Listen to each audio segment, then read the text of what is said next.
Whether you're ordering wings for the game, whipping up a 7-layer dip, or ordering pizza, there's something about football that makes you want to eat. And this football season, Uber Eats has the best deals on game day food. No matter what you're craving, from 2-for-1 pizza to buy one, get one wings, Uber Eats will be dropping new deals each week, all season long. Uber Eats, official on-demand delivery partner of the NFL. Order now. Terms and conditions apply. See app for details.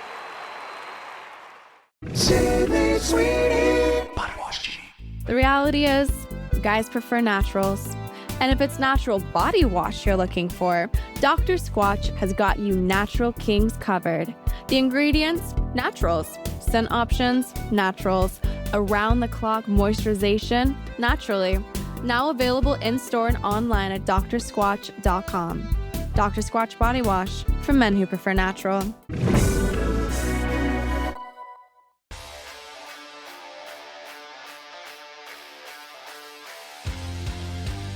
Welcome into Missing the Point. It is the NFL Power Ranking Show, brought to you and made by the real BK Bob Kelly, who I am joined here with. I am Michael Marcangelo.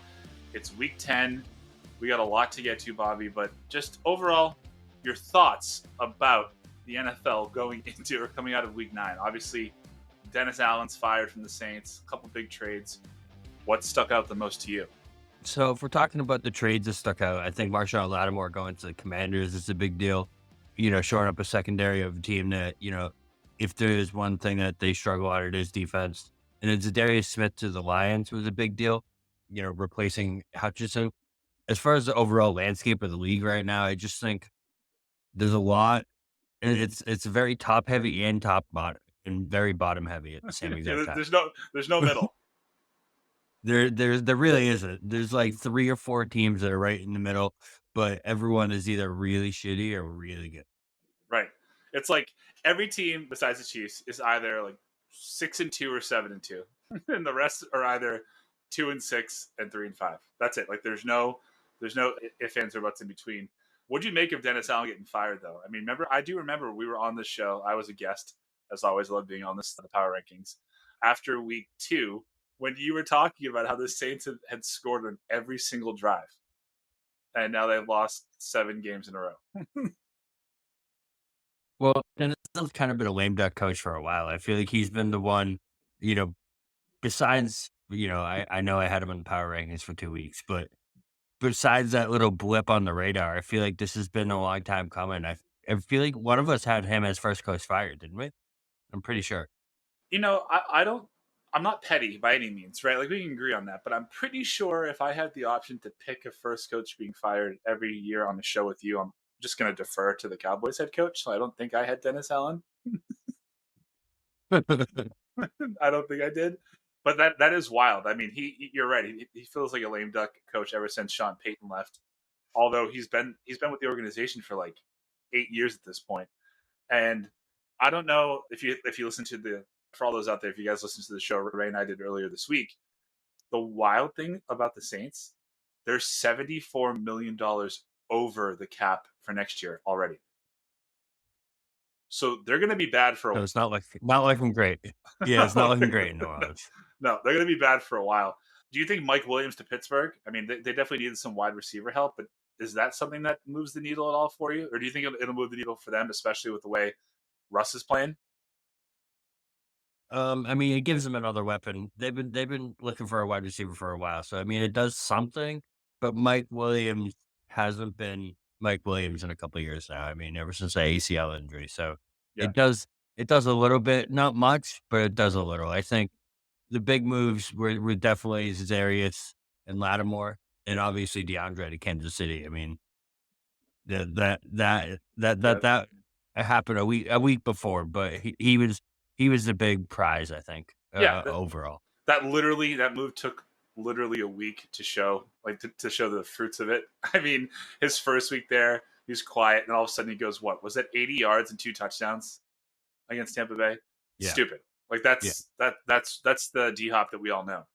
Were you surprised that Max Crosby was not traded to the Lions? Because I thought in my mind I was like, they're going to do that because then when Hutchinson comes back, if they make it to the Super Bowl, Imagine that D-line. Yeah, I mean, Max Crosby would have been a hell of a trade. I don't think the Raiders would have given him up, though. I feel like that's more on the Raiders than on the Lions. Yeah. Yeah, I mean, I don't know why they're going to hold on to him, but whatever.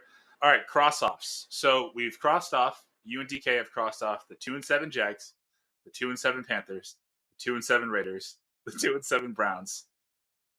And this has been on the list for the entirety of the season that I've been on the show. My, not yours, my New England Patriots lose to the Tennessee Titans, those Titans of Tennessee, 20-17 in overtime, that high-powered Tennessee offense. Can we finally, Bobby, I'm begging actually, can we please cross them off now? Please? I think it's time. I think it's time. I mean, Drake May looks pretty good. I'm not going to lie. I do like Drake May.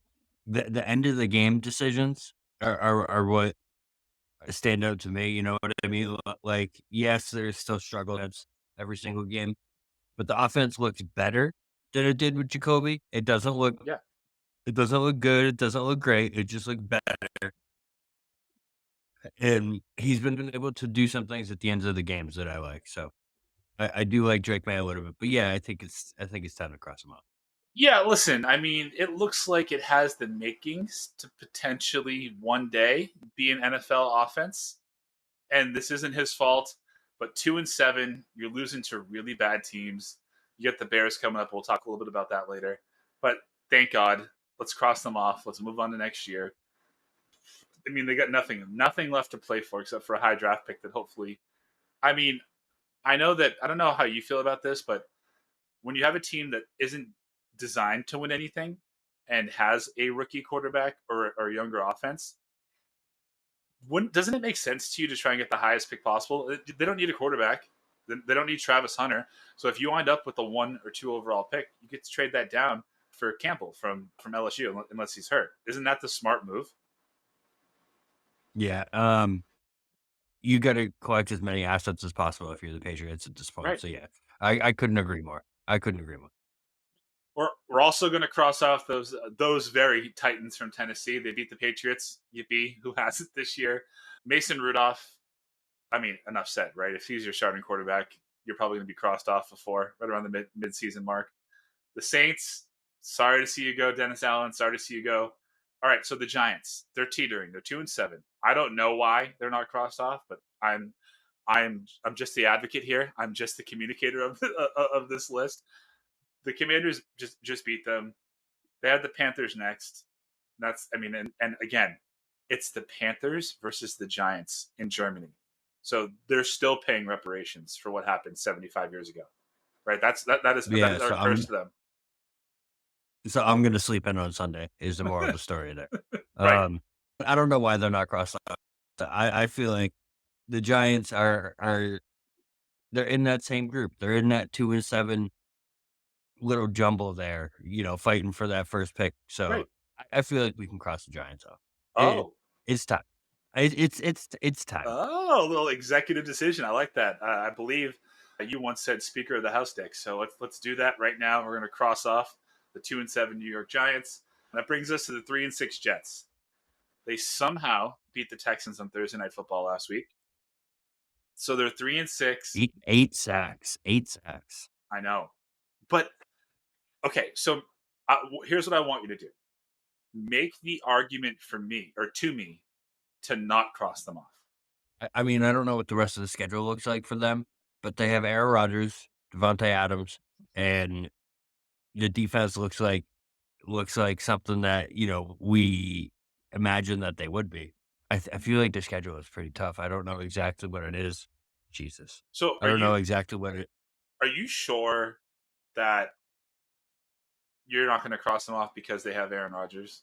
I mean, didn't Aaron Rodgers get them into this situation? Right? I mean, he's been healthy all year, and their offense looks exactly the same as it did with Zach Wilson. If not worse. Some might say worse, yeah. And their defense looked good. I mean, I know you're trying. I know you're trying to be positive. I just gave that to you. But like you said, their defense looked good. But are you sure that the Texans O-line just didn't fall asleep? Like, what the hell happened? Yeah, I don't know. The Texans O-line looks like paper. We'll get to that later. At this point, I feel like the Jets are in this middle ground where it's like we can't keep up on them quite yet because of what they have and because of the talent that quote unquote that they have, loaded up in back burner. It's getting there. It's getting there. I feel like this week we'll learn a lot more. I don't know exactly who they played, but we'll learn a lot more about them this week. You know what I mean? Yeah. The Texans on a short week. I feel like that was a really bad game for the Texans. I feel like that had more to do with the Texans than it did with the Jets. They have the Cardinals next. That's a sneaky tough matchup. Ooh. Okay. I mean, you could argue that if they beat the Cardinals, then they obviously deserve to not be crossed off for one more week. But if they fall to 3-7, that's a little too much to come back from now. Yeah, 3-7 is tough. Especially in an AFC where 5-4 is looking like right now. You know what I mean? That's where that playoff line is right now. So Yeah. already having 7 losses is going to be tough to come back from. Yeah, no, I agree. All right, so we won't cross them off, but now just relax. That brings us to the Dallas Cowboys. 3-5. Dak is on IR. They beat. They just got beat by the Falcons. But I guess the most memorable thing from that game was not any play that happened on the field. It was the sideline camera catching Dak Prescott saying, "We fucking suck." So here you go. We do. You do. It's bad. It's bad. We do. There's no. It's just when you don't address anything in the off season, there's no. It shouldn't be a surprise to you when you come into the season and the two most obvious, and blatant things that we're missing coming into the season are your two biggest downsides. You have your rushing game and your rush defense. There's both 31st in the NFL. And that was so obvious coming into the year that we needed interior men on defense and we needed a running back. And you didn't address either of those things. And it's just, it's, I don't know what else to say except, there's no surprise to me that this team is as bad as they are this year. I'm glad that you mentioned that because I want to give you a chance to do a public do-over because 8 weeks ago on these very airwaves, when you were picking the NFC team, I told you, I begged you, I'm not even on your team. I still have that much respect for you and respect for the institution of our season prediction show that says, Bobby, you should not pick them to win more than 9 games. And you looked me dead in the eye and said they won 12 last year. Give me 13 this year. Hey, that preseason, that Cowboys optimism never fails, but it's this year just seems to be a little different, man. I don't see that, November swing that we usually get coming this year, unless Cooper Rush can do something because Dak's out for 4 games. So, you know what I mean? It's just add salt on top of the wounds. Are you surprised that Cooper will be your quarterback and not Trey? No, Trey Lance sucks. There's a preseason game. But there was a preseason game where his game. I think he had 5 interceptions in 3 quarters. So it's not the Trey Lance show. So no, how do you also feel about giving up was it a 3rd or a 4th round pick for Mingo from the Carolina Panthers? Yeah, and the Chiefs gave up a 5th round pick for DeAndre Hopkins. So it makes sense. And how much did you give up to get Amari Cooper out? Yeah, a 5th round pick. Yeah, that's pretty wild. So you're just saying that Mingo is just better than those 2 guys. That's what Jerry Jones is saying. Is it time for Jerry to check himself into one of those homes and just call it a fucking season? I don't know, man. he does that goddamn radio show every week where he gives up too much information about his personnel decisions. Like literally every single week, he's giving up more information that he shouldn't be giving up. He's lost his mind. He's lost it. So are we? Listen, I'll defer to you. They're your team. You know where I stand. Are we crossing them off, or are we going to wait one more week to see? We'll wait another week, but it's looking pretty grim. It's looking pretty grim. We're playing the Eagles this week, so not looking good. Not looking good. I think it's the Eagles, and then the Texans or something like that. We have a really tough schedule coming. And you have the Commanders twice, right? You haven't played them yet? No, we haven't played the Commanders yet. That's good. Well, they're not a bad team at all. So that'll be fun to watch. That brings us to DK Sizzles Bears. DK, we miss you. They had a bad loss to the Cardinals. It actually looked like that the Chicago Bears coaching staff forgot that they were an NFL coaching staff. They were making awful decisions, but they play the Patriots next. So what do we think about that loss, like I said, to the Cardinals? And is this season at all salvageable? Or because he's not here, we can actually just ask this question and get a real answer. Did we just have too high of expectations, or did people have too high of expectations for the Bears? And being potentially 5-4 after 10 weeks isn't that bad. I feel like this is exactly where I kind of expected them to be. When they got off to that 4-2 start, I feel like DK just got a little high on his horse. Yeah, you know what I mean, and got a little excited, which I don't blame him for because it was the Caleb Williams show. Doesn't happen on the show. When coming into the season, it would be a good season for the Bears if they were playing meaningful games in this. At this point, it seems like they have a chance to do that. We're only 4 weeks away from December, and the Bears are 4-4, possibly 5-4, right on the cusp of a playoff spot in the NFC. So, you know what I mean? We're still a month away from December, but we're playing meaningful games and we're halfway through the season. So it's better than it was for the past few years, but at the same time, Eberflus is looking pretty lame duckish. Yeah, he's not looking too great. And I mean, I guess I understand why DK is so upset because to go after the Patriots game. So they play the Patriots this coming week, right? We'll talk about that.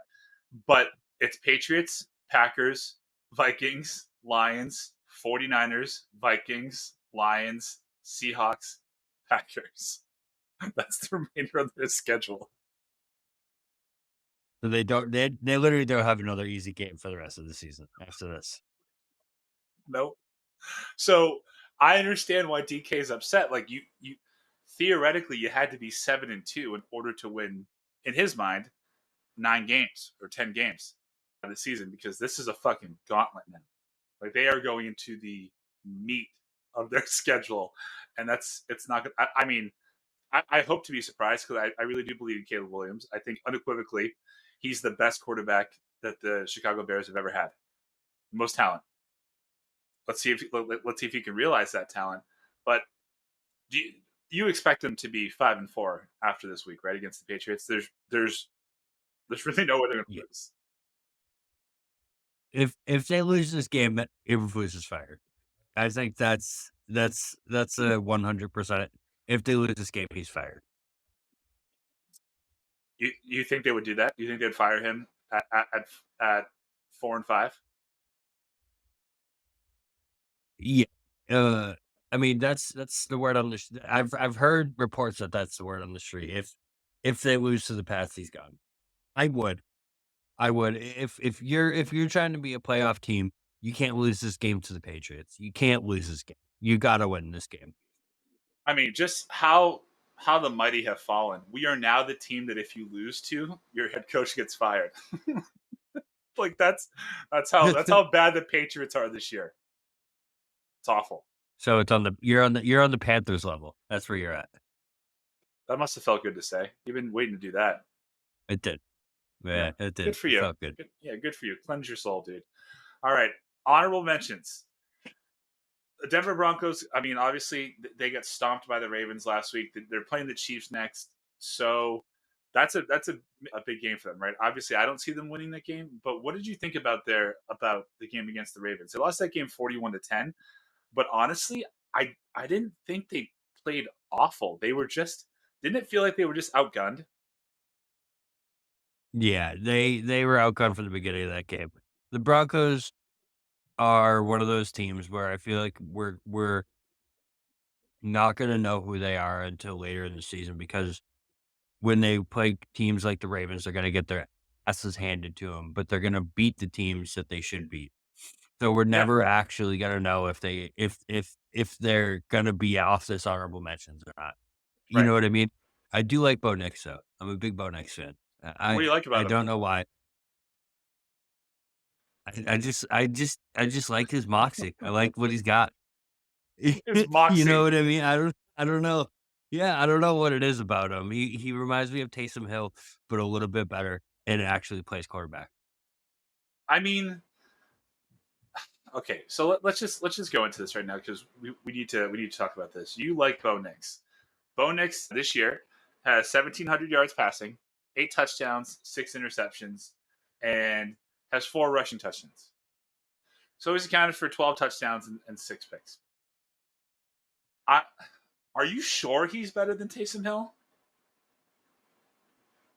Yeah, he's Taysom Hill. He that's why Sean Payton likes him so much.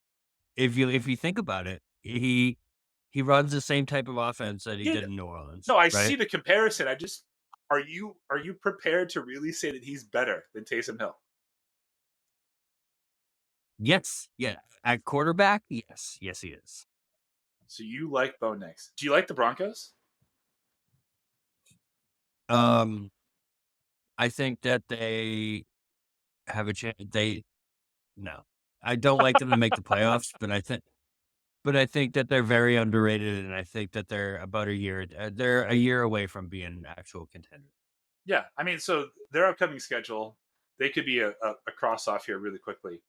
Chiefs, Falcons, Raiders, Browns, Colts, Chargers, Bengals, Chiefs. So So theoretically, they have a little bit of a break there in the middle, though. but you and I both expect them, when we do the show in 2 weeks to be 5-6 instead of 5-4, going into their week against the Raiders and the Browns.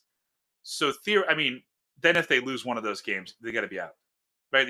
We'd have to start talking about cross them off.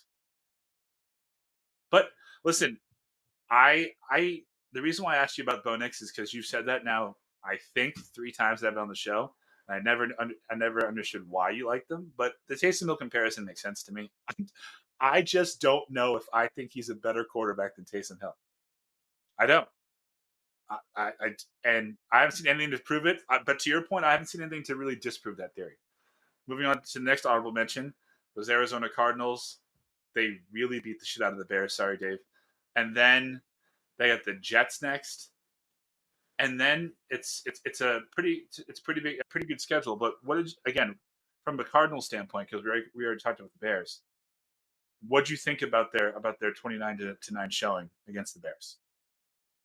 I like the Cardinals. They're so frisky. They're a lot like the Broncos to me, where it's like we're we're in this middle ground with the Cardinals, where we talked about earlier how there's like a bunch of 2-7 teams, a bunch of 7-2 teams, and no one in the middle except for these 2 teams. Right. I just think we're gonna when we see them beat the Jets next, we're gonna see a 6-4 Cardinals team that's ahead in first in the NFC West. Okay, In first in the NFC West. So let's go with that. You won't cross off the Jets now until they lose their 7th game because of the talent that they have.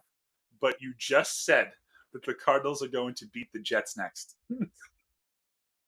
So we should have just crossed off the Jets, right? You've already given them 7 losses.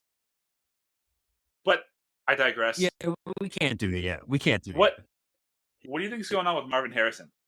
Like he had a couple of standout games, but has he been rattled since the concussion?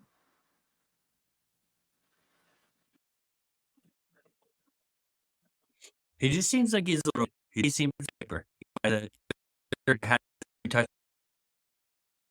Or he gets hurt every single time.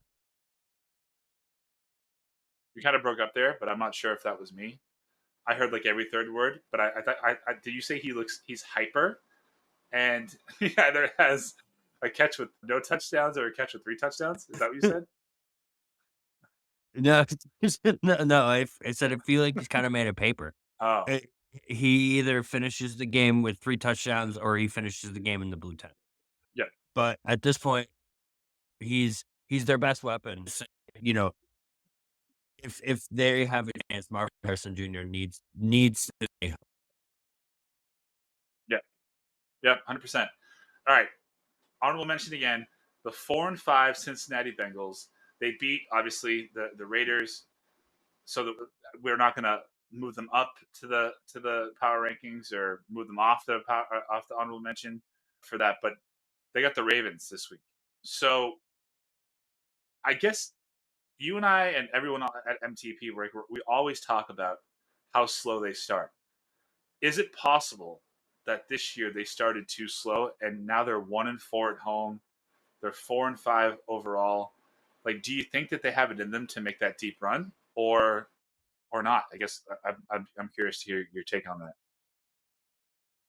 You know, I sound like a broken record, but we're gonna know when they play the Ravens. You know what I mean? We can see them. We can see them beating up on the bad Raiders. 5 touchdowns from Joe Burrow. But if you can't beat the good teams in the AFC, then what does that really matter? You know what I mean? Right. Like, if they lose this game and drop to 4-6 in an AFC where teams are fighting for that last playoff spot, like we said, right around that 500 mark, 5-4 Broncos, 4-4 Colts, 4-6 is going to be tough to get into the playoffs if you drop into 4-6. Yeah. But we'll see, man. We'll see. I feel like if they can beat the Ravens, it's a big show. A big show. They got a couple. Their next 3 games are tough. It's at Baltimore, at LA Chargers, and then they're home against the Steelers. So, I mean, just based off of such slow start that they gave themselves, they have to go 2-1 in those 3 weeks. And ideally for them, you'd prefer those 2 wins to be against the divisional opponents, right? Because that's what's going to matter towards the end of the year. That's what's really going to help them if they can progress. But they lost last time to the Ravens. Was it 41-38? So this, yeah, it was a great game. They do have that's the thing that pisses me off about them so much, is because like you see those moments where, okay, it's still Joe Burrow, it's still Jamar Chase, it's still T. Higgins, and then they lose. They just start so slow. I don't really understand it. Obviously, what would it take for you hypothetically to cross them off? They're 4-5 now, so is like the 7 or 8 loss. Is that it for you for a team like them? All 3 of those games, I feel like they're in the cross-off territory. You know what I mean? If they don't win any of those games. All right, how about the Colts? They lost to the Vikings, and they're playing the Bills next. That game against the Vikings, it kind of just looked like Joe Flacco was outgunned. They're still kind of reeling from the Anthony Richardson debacle, and I just think the Vikings are a really good team. But when he decided to tap out of the game, it was the most unbelievable thing I've ever seen in my life. It was the most unbelievable thing I've ever seen. Like, dude, read the fucking room. People are already questioning whether you should be a starting quarterback in this league because your completion percentage is fucking terrible. 2 times in your first 2 years.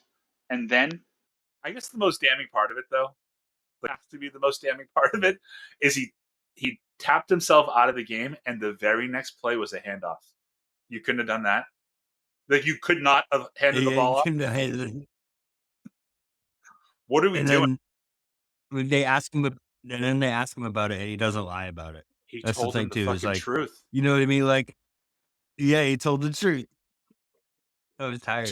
Like, just take a page out of Belichick's book and say, we're on to Minnesota. You don't say, I was tired. Yeah. I kind of hate the Colts. I kind of hate them. Um, they're just boring. They're just a boring football team, and I feel like they turned to Flacco too late. If they turned to Flacco a week or two early, I feel like they would have been a little bit better. Yeah. Which was not something I thought I was going to be saying in 2024. I have to say that. No, I mean, you're right. But he's like, it's so weird to think of him as like a dying breed of quarterbacks because he is just a pocket passer with a fucking rocket of an arm. He flicks that wrist and the ball still goes 40 yards down the field. But he's 40 years old. All right. So the Rams, they beat the Seahawks and their skill players. I mean, so Cooper Kupp is back. He was healthy. Puka Nacua, had to throw a punch, so he was out. Kyron Williams had a terrible game. But like I said, they beat the Seahawks. They got the Dolphins next at 4-4. I guess, how good are you feeling about them, or how surprised are you by the Rams? Because based on the injuries, dude, like you and I have teams that would have folded. Actually, we already have folded, and they're 4-4. It's kind of surprising. This team was written off. They were literally shopping Cooper Kupp 2 weeks ago, and now all of a Yeah, sudden they're in second place, a game back of the Cardinals for first place. I feel like if there's a team in this middle ground that's going to make a run, it's the Rams because they have the guys to do it. Like we said, they have guys that have been there before. They have Stafford, and that's probably one of the best pieces that you need is the quarterback who's been there before. He's literally yeah, won a Super Bowl. So you give him the pieces and put them around him in a division that's right now, what is it? 5-4, 4-5, 4-4, and 4-4. yeah, So they're right there. You know what I mean? So if there's a team that's going to make a run, it's them. yeah. And like I said, it's their net based on all the injuries that they had. But that's just a credit to Sean McVay. And now it looks like Matt Stafford is cooking again. You get Nacua, you get Cooper Kupp back healthy, hopefully for a little while, and then you're good to go. Next in that division are the Seattle Seahawks. They've fallen fast, weren't they? Were they 3-0 or 2-0? I think they were 3-0. They're 3-0. Yeah. So they're 1-5 in their last 6 games. They lost to the Rams. It kind of looks like they're spiraling. They're in last place in the NFC West. They're not long for this honorable mentions list anymore. I think one more loss and we can officially say if you go 1-6 in 7 games, you don't deserve to be on an honorable mention, right? Yeah, agreed. And if they lose, who do they have next? That's a great question, Bobby. I think I can just pull this up here. I wonder if they're so the Seahawks. I think they're on a bye, Oh, okay. so they can't lose. I mean, it's fair. Yeah, if you drop them 1-6, I can't believe that they've fallen as far as they have. They have really good skill positions. Jackson Smith and DK Metcalf. It really just, I feel like it all comes down to Geno Smith and what he does. Without a proven quarterback in that division, it's going to be tough. It's going to be tough. Yeah, I mean, Geno Smith is Geno Smithing. So this is what happens. I mean, he's had give him credit, 2 good years, but I think a quarterback like him needs a steady veteran head coach, and they kind of lost that with Pete Carroll being gone, right? So Agreed. I don't know what else to say about them. Chargers, I like them, but I find their brand of football boring now. Because they made sure to gut all of the skill players around Justin Herbert. They solidified the offensive line, and now it's just a run game. J.K. Dobbins. So they beat up on the Browns. They made Jameis Winston look just like who we know Jameis Winston is, and Harbaugh is here. So are we going to see a world where they're in the power rankings at the top 10? They're 5-3 now. I mean, they're right there. If they keep on the same path that they're going, absolutely. The Chargers are the team that they in the AFC West. They got to beat up the teams that they have to beat. You know what I mean? If they keep beating up teams like the Browns, they keep beating up teams like they should. They're going to be right there at that. So 100% they could be in the power rankings soon. I do think that there's a possibility of that, especially after they play the Titans this week. But then their schedule after this week: Bengals, Ravens, Falcons, Chiefs, Bucks, Broncos. Ooh, it's tough. It's tough.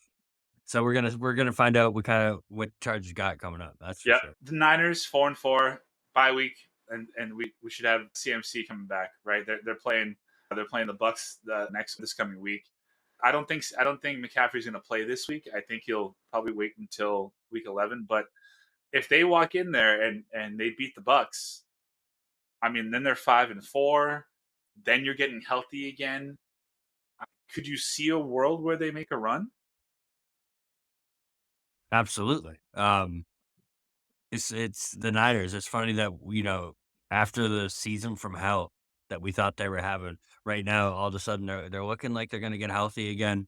I know Ayuk is out, but you get CMC back into that offense, that's going to make a huge difference. Yeah. You get CMC back, that's a big addition coming in the middle of a season that looked lost. It looked lost. I thought they were done. All right, so that leads us to them playing the Bucks, who just lost to the Chiefs. The Bucks fall to 4-5. Obviously, Godwin out, Mike Evans out for the next couple of weeks. Like their skill positions are, I mean, just absolutely depleted. 4-6 if they lose to the 49ers, 5-5 if they win. What do you think's more likely for them going into this week? Are they going to be in a 4-6 team? I mean, it's a tough stretch right there. Chiefs and then Niners back to back. Said they were healthy because I think that they have one of the better skill positions, one of the best skill positions in the NFL when they're healthy. Yep. Especially, with Evans and Godwin. Mayfield looks really good right now, I have to say. I wish that he had those wide receivers because even without him, he looked good on Monday night. I would say 4-6 is more likely, but I wouldn't be surprised if they pulled it out. I wouldn't be surprised at all. Yeah, I mean, their offense is so riddled with injuries that we all now know who Cade Otton is. I mean, you didn't know that name 3 weeks ago, right? But that's their tight end. That's the only guy that they have to throw to.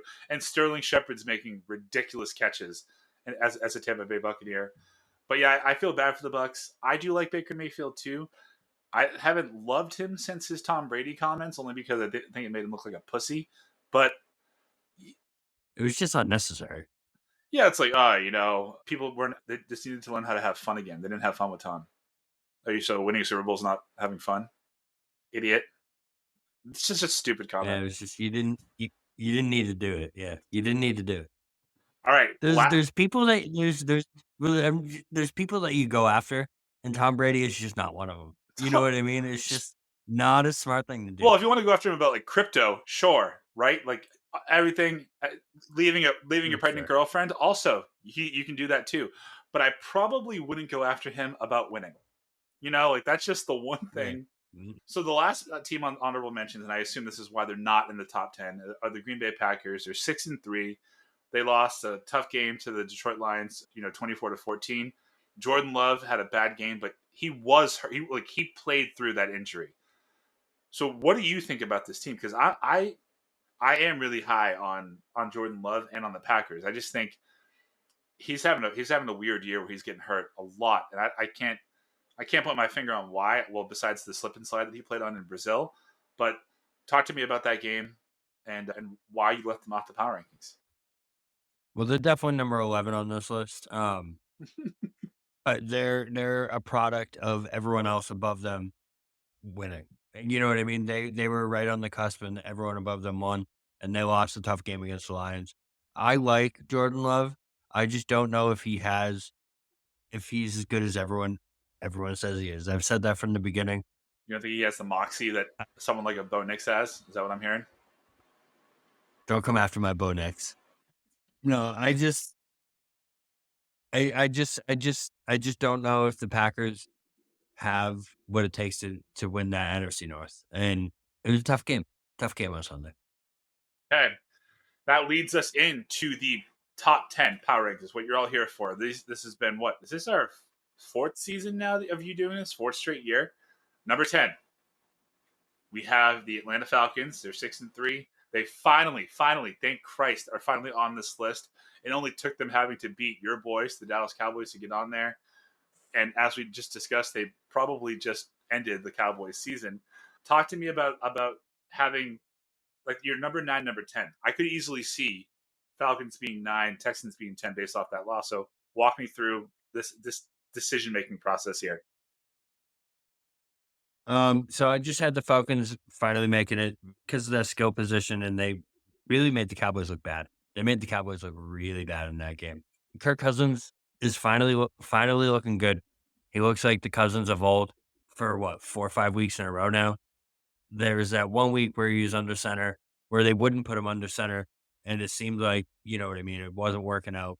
And then finally has the offense rolling. So that's why they're finally at number 10. The Texans, I couldn't drop them all the way down to 10. You know what I mean? I couldn't fathom having the Falcons ahead of them, especially after how high we were on them all season. Yeah. The Texans have one bad loss. One bad loss. I don't think that makes, you know what I mean? I don't think that drops them all the way down to 10. Not quite yet. Sure. But, I mean, I know that the list is fluid. It can change just based on what we just saw. I know that, like, we talked a little bit about that. The loss this week or this past last week makes us think that they're not the team that we think that they were, right? Is it that, or is it that they're just not good enough to sustain losing Stephon Diggs? They lost 2 offensive linemen, a defensive lineman, and oh god, why is that other stud wide receiver slipping my memory? Nico Collins. Yeah, so you lose Diggs, you lose Nico Collins, you lose the starting defensive end and offensive lineman. Isn't that enough to knock any team down a couple pegs? It is. I just thought CJ Stroud was enough to keep him afloat. I really did. I thought he was good enough to keep him afloat, but that was a tough loss. It was a tough loss. Well, he's still young. I think right now, right, he's good enough to keep them afloat when you don't have eyes on him and when you have no expectations. But if you think that he's the next, the second coming of Christ, and they're going to be the top team in the AFC, then you're going to be disappointed. Number 8, your favorite NFC East team, those Eagles from Philadelphia. Talk to me about where were you and what were you doing when you saw Saquon Barkley turn his back to a defender and hurdle him? That was the most unbelievable move I've seen. I could. He's something else, man. No, the only thing that's holding him back is Nick Sirianni. He really is. I can't believe I'm about to say this. I love the Eagles this year. Jalen Hurts is playing out of his mind. AJ Brown's playing out of his mind. Devontae Smith's playing out of his mind. Saquon's playing out of his mind. The defense looks really good. The Eagles are a team to reckon with in the NFC. They really are. Especially when you have Saquon doing the things he was doing. The Eagles were good the last 2 years without Saquon. And then you add Saquon Barkley to this team, and it's unbelievable. I mean, the spin, and then when I saw him turn his back, and I'm like, it looks like he's gonna jump. But I've never seen a running back or any offensive player jump backwards over somebody. Like, that was one of the dumbest things I've ever seen. It was I could not believe it. So the Eagles are at 8. Okay, so the Vikings. The Vikings are at 7. The Steelers are at 6. Talk to me about why you think the Steelers are better than the Vikings. I know they had a bye week, but the Vikings, they won. And I guess in a matchup, who do you think would win, the Steelers or the Vikings right now? Because of the defense, I would take the Steelers, but it would be a great game. It would be a great defensive battle. I just think the Steelers have more talent on defense. The Vikings have the scheme and they have the coaches, but the Steelers have the talent on defense. So I would take the Steelers in that matchup. Plus Russ over. No, you don't mean that. No, Darnold. I was just about to say, don't you think Sam Darnold is going to win Comeback Player of the Year this year? Because I do. It's very possible. Very possible. Let's just do a brief exercise here, Roberto. So you love Bo Nix, right? I read you his stats. Now I'm not comparing them, but let's just compare them. Sam Darnold has 1,900 passing yards, 17 touchdowns, 7 picks. And oh, by the way, he wasn't supposed to be the starter this year, and they lost. He lost. Did he lose Justin Jefferson for, was it 1 or 2, a game and a half, and T.J. Hawkinson for 6 games, and they're still 6-2. Come on, you can't possibly like Russell Wilson more than him. All right. Yet maybe you not. do. Maybe not. Maybe you're right. And yet No, you do. maybe you're right. No, maybe you're right. No, maybe you're right. I feel like when it comes to Russ, it's sentimental. that it is sentimental. If that deep ball is working, then Russ is on there. Is the thing. Yeah. Okay, that's fair. So I have a bone to pick with you. All right, so not to spoil the 3 and 4 teams, but you have the Commanders here at number 5. They're 7-2. They won again, and they have a better record than the Bills and the Ravens. I can see the Ravens. Right, fine, and the Ravens beat the Commanders, right? Or did the Commanders? I forget. But you think the Bills are better than the Commanders? Like, in your heart of hearts, do you actually believe that?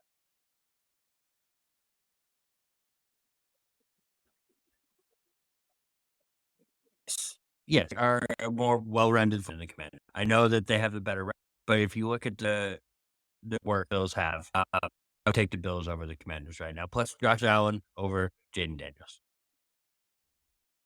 And it always comes down to the quarterbacks. When push comes to shove, it always comes down to the quarterback. So yes, I would take the Bills over the Commanders. All right, so the Commanders are playing the Steelers next. Who do you have in that game? Ooh, that's gonna be a good one. Probably the Steelers. I think it's gonna be a tough game for Jaden Daniels against that defense. He's had a tough couple weeks. They did have a tough time against the Giants. So I'm gonna go with Steelers. Steelers. All right, so we have the Commanders at 5, the Ravens at 4, the Bills at 3 after they beat a healed up Dolphins team at home. They got the Colts next. So. We have the Lions at number 2. Obviously, we know who's number 1. Is there any scenario, aside from the Chiefs losing every game or losing Patrick Mahomes, which I thought that was going to happen? I thought when I saw him start limping. Were you watching the Chiefs game? Yeah, the Monday Night Football. Yeah. When that non-contact injury, it looked bad. So we can't, especially non-contact when it comes to quarterback. Yeah. It didn't look good. So let's just do this fun exercise. We have the top 4 teams right now. So let's just say that again, because there are 3 from the AFC in here. You have the 3 and 4 team playing. So that's the Bills and the Ravens. Who wins that game? I would go with the Ravens right now. It'd be tough, but the Ravens look unbelievable. That offense, man, with Derrick Henry, he looks unbelievable right now. Would you pick Lamar for MVP right now? I picked Derrick Henry. Derrick Henry, okay. Wouldn't you? Yeah, it's looking like that right now. It's one of the two, that's for sure. Yeah. All right. So you would pick the Ravens over the Bills if that was a semifinal round.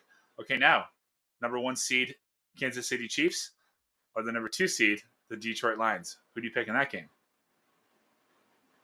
It's a tough matchup. I think the Lions right now are looking like they could possibly be number 1. They look. Do you think they look better than the Chiefs?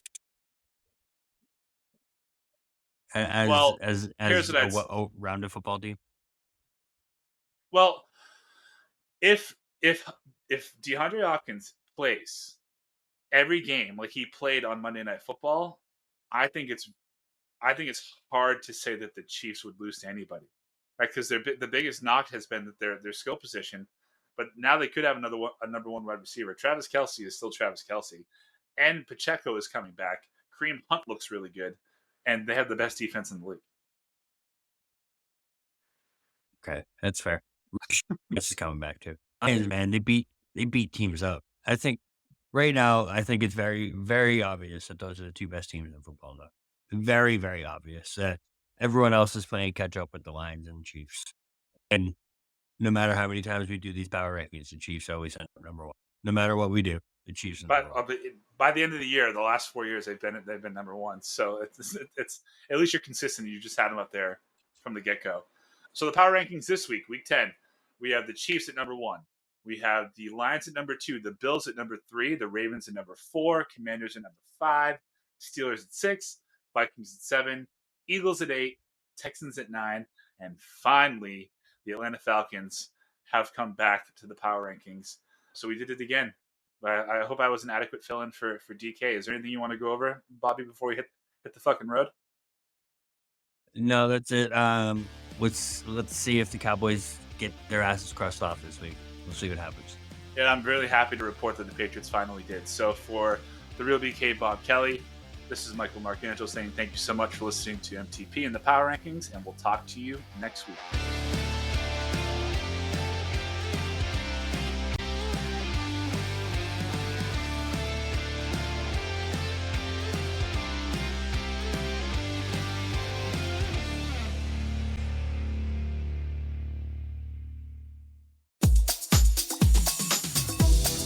For those of you who dream of a world where music and podcasts live together in perfect harmony, now for the first time, Electricast gives you a magical compilation, Pod Till You Drop, Volume 1, where we give you the best in tunes and the best in podcasts. Feast your ears and hear the culture.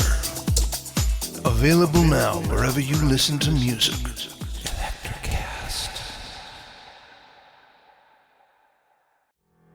Hello folks, Earl Breon here, host of the Responsible Leadership Podcast, part of the Best Business Network on Electricast. You're looking for a show to bring you some of the best leadership advice from some of the top thought leaders around the globe. This is the show for you. You can find us on all the podcast platforms of choice or on social media by following me, Earl Breon, B-R-E-O-N. Electricast.